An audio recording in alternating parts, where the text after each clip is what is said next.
Loved his work as Riley Poole in the National Treasure films and Doug Billings in the Hangover trilogy, where he was on a rooftop throughout one of the entire films in Las Vegas. And he's now in Cooper Barrett's Guide to Surviving Life on Fox, Sundays, 8:30 p.m. Eastern Time. Justin Bartha right here in person in the studio. Good to see you, sir. Great to see you, sir. Thank you for having me. Now, you would not have any Mike Tyson stories, correct? Because you were on the roof throughout. We hung out a little. Okay. We hung out a little. Before we started shooting, we all went to like one of those clubs in Caesar's Palace or something. And it was before anyone met him, and he just happened to be at the club.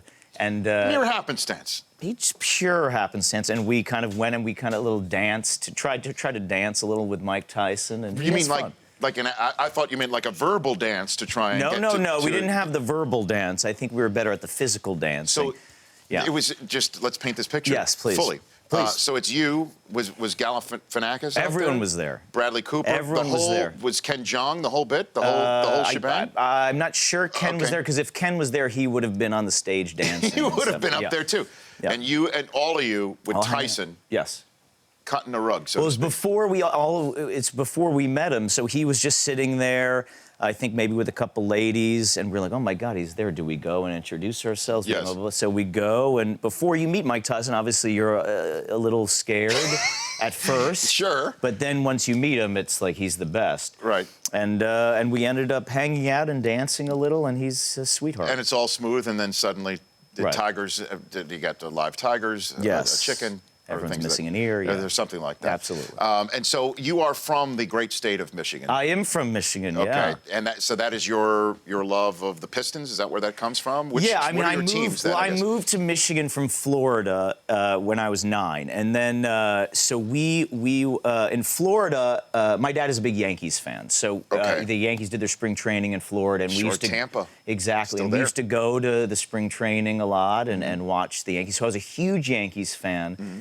And then I moved to Detroit in the Bad Boys era, so I became a huge, Detroit Pistons fan. That's when I was on campus at Michigan, 86 to 90, yep. when Mahorn and Lambier and Isaiah Thomas. Dumars was my man. Dumars was Joe Dumars was a hero. Joe Dumars, for me, was beyond reproach. The other guys, as a Knicks fan, growing up as a Knicks fan from New York, also a Yankee fan myself, Dumars was the guy that I couldn't dislike. Him and Vinny the Microwave Johnson. I love the microwave. Well, the thing about Dumars, and this is going to sound hyperbolic, but growing up, Dumars, he was such an amazing example of sportsmanship, and just he was the best. And he didn't brag, and he just played under the radar, and he just was a class act. He was the good cop on that team. He was the good cop. Isaiah, maybe. Let's not. It's tough to love Isaiah. Well, certainly as a guy who, because he was preventing the Knicks in the Bernard King era when they were playing at Joe Louis Arena. Yeah. This way before. I'm dating myself. This is pre-Palace stuff. My God. Okay.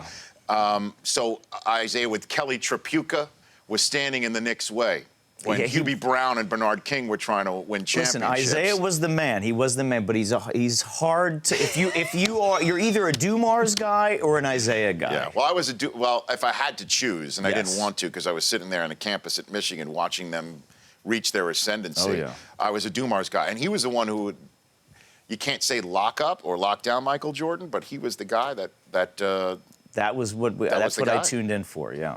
Dumars would be on that corner, shoot that three, and it would go in. So I'm here with Justin Bartha, Cooper Barrett's Guide to Surviving Life on Fox. Sunday, January 3rd was when it debuted, 8:30 p.m. Eastern Time. So what's the Mattingly story that I've heard that you and Donnie? I was obsessed with Don Mattingly. So I know you named a kid after my last child, which she is because we're 3 and out. My daughter, her middle name is Mattingly. Yeah, a little much, but. Okay. Jesus Very Christ. good. Okay. No. Right. Well, I'm sure she's great. Thank you for that. She's gonna love that. Yeah. But we would go to the spring training in Florida, and all I wanted to do was meet Don Mattingly. He was I had posters on my wall. I loved all the Yankees. Sure. I loved them all. But did you have the Hitman poster? I had the Hitman poster. Me too. The posters I had in my room growing up were these. Okay. Don Mattingly, probably 3 of them. Mm-hmm. There was definitely a few Michael Jordans in there. Okay. I had a Brett Saberhagen poster. I had a Dwight Gooding poster pre-cocaine. I had a Darryl Strawberry poster pre-cocaine. I now have them post-cocaine. Okay. Did you also have Kathy Ireland anywhere? I did not know. Okay. This was pre-puberty. Okay. But anyway, so I went to we'd go to the spring training. Yeah. All I wanted to do was meet Don Mattingly. We're sitting, my dad, who is the biggest sports, he loves you, by the way. My dad loves Steve terrific. Bartha, big shout out, loves Give Steve you. my best. So we went, sat behind the plate. He got good seats. And Don Mattingly, we watched him play. Mm-hmm. And Ricky Henderson was going up, and he was at bat. He hit a foul ball, okay? Mm-hmm. My dad's screaming, get blah, blah, blah, get the ball. He comes over to give me a ball. Don Mattingly? No, Ricky. This is Ricky. Yes.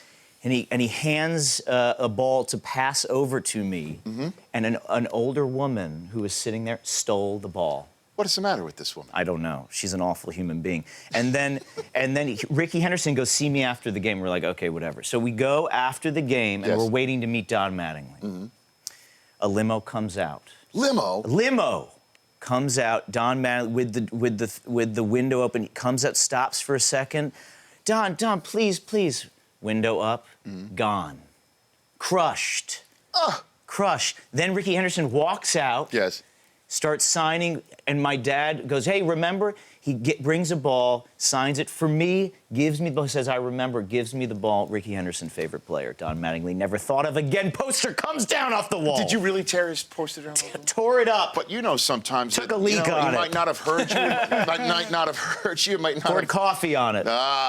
Is this the time we tell Justin what your daughter's middle name is? No, we did that already. Thanks for paying attention to the entire conversation. Oh, sorry, I was hitting Del Tufos. Okay, very good. I guess he was taking a nap. So let me ask you this question, because you are, so you're a Knicks fan from any time in New York as well? Is that what it is? Yes, too? it's hard to be a Knicks fan. Yeah, I know. But well, I am a look, Knicks fan, but it is very hard these days.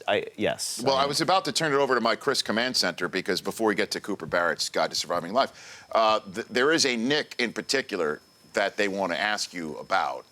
Which one of you wants to handle that one? Yeah, Okay. I want to know what the craziest thing you saw or got involved with Nicolas Cage on the set. That's the of Knick. that He show. wants that's the Knick. That's the Knick.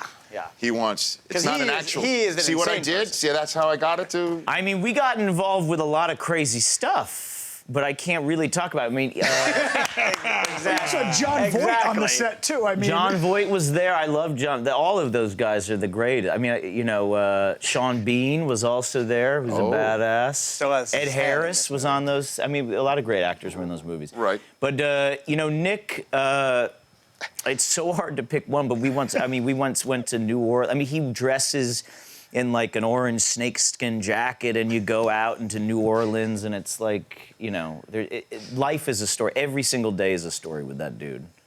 Yeah. You see, he's trying to give you what you want, but we may have to go fair, offline. yeah, fair. We may have to go offline on that sort of thing. I can wait. Now, did I see that he has actual artifacts that he had to give back or something like He once that? bought an illegal dinosaur skull. That was Yeah, but who hasn't? Right. Now that's was, true. like, hot, As a and matter so of he had fact, to give it back. that's the plot of the next Cooper Barrett's Guide to Surviving Life, isn't He's it not? stealing Nick Cage's illegal dinosaur Yeah, skull? that one in particular, not just Yeah. any.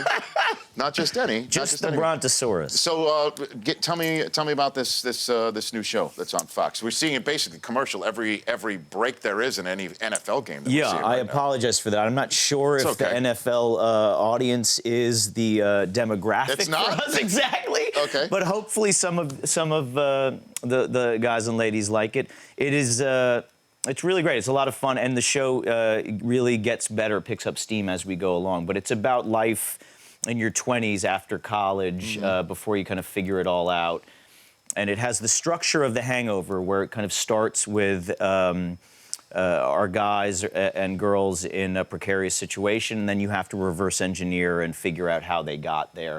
And it's a ton of fun. It's hilarious, and the actors in it remind me a little of even when The Hangover, before it came out, no one really knew who these guys were. Sure. And they kind of, all kicked down the door, and everyone loves them now. Well, congratulations on the premiere of it again on Fox. Fun show, 8:30 p.m. Eastern Sunday this Sunday's night. a good one. This Sunday's a good episode, the 24 episode. Yeah, it's sort of like a Jack Bauer-esque approach to it. And when your show survives for many, many years, and it's about a 30-something that still has no direction in life, Chris Brockman will be able to download you with many, many ideas. Well, if he's awake, but he'll be well dressed. You're a coffee drinker? Are you? I am a coffee drinker. Okay. I love coffee. I can't believe Tom Brady's never had a cup of coffee. Ever? I mean, if you had Giselle, maybe you wouldn't have a cup of coffee. That's his coffee. She's a tall drink of caffeine. that Hey-o. one. Hey, now. Hey-o. All right. Thanks for coming on, Justin. I Oh, appreciate thanks for it. You having bet it. me, Justin man. Bartha, go see Cooper Barrett's Guide to Surviving Life on Sunday night on Fox at 8:30 p.m. Eastern Time. The Rich Eisen Show, weekdays at noon Eastern. On Audience.